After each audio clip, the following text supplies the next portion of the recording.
Hai hai, halo, assalamualaikum warahmatullahi wabarakatuh guys. Jumpa lagi bersama saya.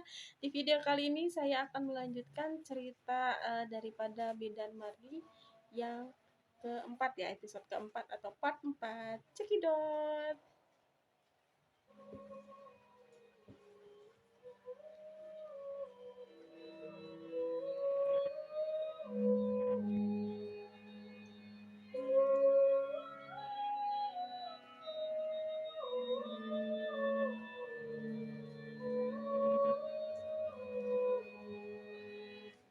Oke guys, kita akan bahas lagi ya part ketiganya dulu. Kita mengingatkan kembali kepada part tiganya bahwasannya kemarin Bidan Marni ini dia tertidur ya, tertidur karena dia kelelahan, capek, habis aktivitas yang padat karena dia ditinggal oleh asistennya itu izin pulang kampung selama seminggu. Maka si bidan ini dia merasa kelelahan guys karena memang melayani pasien yang banyak ya di sendirian seperti itu ya guys. Nah, di sini guys, bidan tersebut lagi tidur ya, maksudnya istirahat, dia capean. Kemudian tepat jam 12 malam, teng, tiba-tiba ada yang mengetok pintu guys.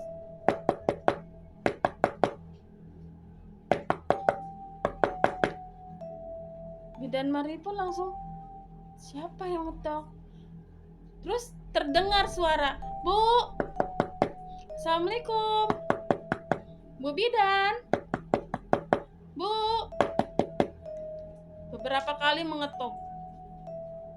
Dan guys, Bu Bidan pun langsung segera bangun. "Oh iya, sebentar Pak," karena emang suaranya laki-laki ya. "Sebentar Pak." Dia pun mengecek dulu CCTV ya, dia cek CCTV takut itu beneran orang apa bukan gitu kan ya. Ketika dia cek CCTV emang benar-benar seorang bapak-bapak yang sedang mengetok pintu gitu ya. Kemudian dia segera bergegas untuk keluar, lalu keluar kamar, lalu dia membuka pintu. Oke. Ketika buka pintu guys, dia melihat ada bapak-bapak sedang panik, yaitu dia bilang kalau bahwasannya istrinya hendak melahirkan. Bu, tolong, Bu Bidan tolong. Ini istri saya sedang ingin melahirkan, Bu Bidan tolongin saya gitu kan, seperti itu.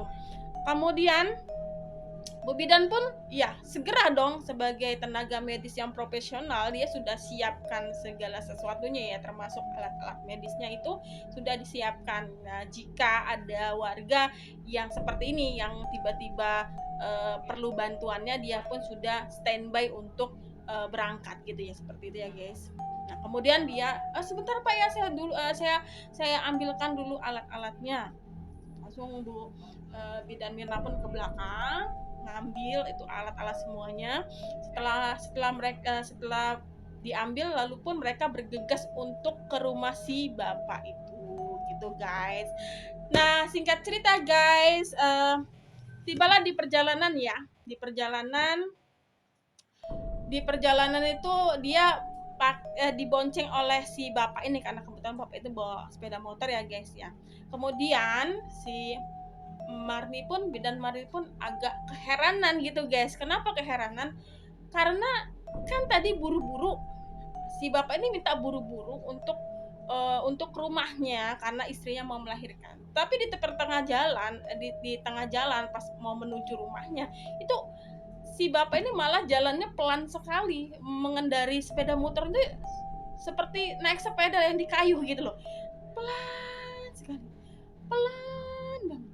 Sampai pun si Marni pun bilang, negor bapak, "Pak, punten Pak, maaf, katanya mau buru-buru Pak, kok pelan sekali ya Pak." Apa coba jawabannya guys? Ternyata bapak itu diam saja, diam 1000 bahasa. Kemudian dalam hatinya, apa nggak dengar ya aku bilang. 2 kali lah dia tepuk lagi pundak si bapak, tuk tuk. "Pak, katanya istrinya mau melahirkan Pak, kenapa kok jalannya pelan sekali? Ayo Pak, buru yuk, takutnya kenapa mata si ibu," katanya si bidan tersebut. Apapun responnya si bapak tetap diam guys. Coba yang dipikirkan bidan, gimana kita situasi seperti itu dibonceng sama orang yang tiba-tiba ditanyakan apapun tuh diam. Kemudian si bidan Marni pun penasaran, di kanan kiri dia tuh sebenarnya apa sih, kayaknya gelap sekali gitu. Dari tadi dia melewati kebun-kebun semua guys, nggak ada perumahan ternyata sama sekali. Jadi lihat kanan kiri itu hutan, kebun-kebun orang semua guys, tidak ada rumah satupun. Semakin takut dong dia, semakin nyalinya sambil berdoa dalam hati. Dia terus berjalan sambil nunduk, dia berdoa. Kemudian iseng dia ngelihat di kaca spion guys, kaca spion si bapak ini beneran orang apa bukan sih gitu kan ya. Lalu dia iseng lihat, dan bener guys, bapak itu tuh keadaannya mukanya pucat gitu, kayak pandangannya kosong, tapi tetap membawa sepeda motor ya. Nambah takut dong si bidan Marni ini. Kemudian dia langsung berdoa saja di dalam hati. Dia mencoba untuk berpikiran positif biar dia tetap tenang dan tidak ketakutan gitu ya guys. Nah singkat cerita guys, sampailah dia di rumah si bapak.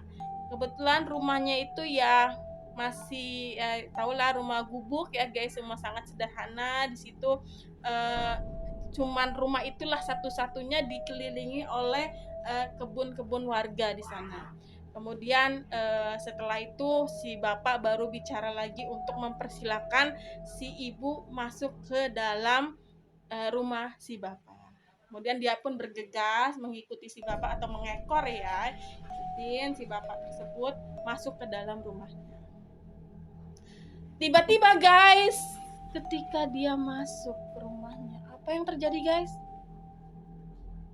Nantikan part selanjutnya guys. Bye bye. Assalamualaikum warahmatullahi wabarakatuh. Terima kasih. Jangan lupa ya untuk follow dan like, subscribe channel aku. Bye bye. Mwah.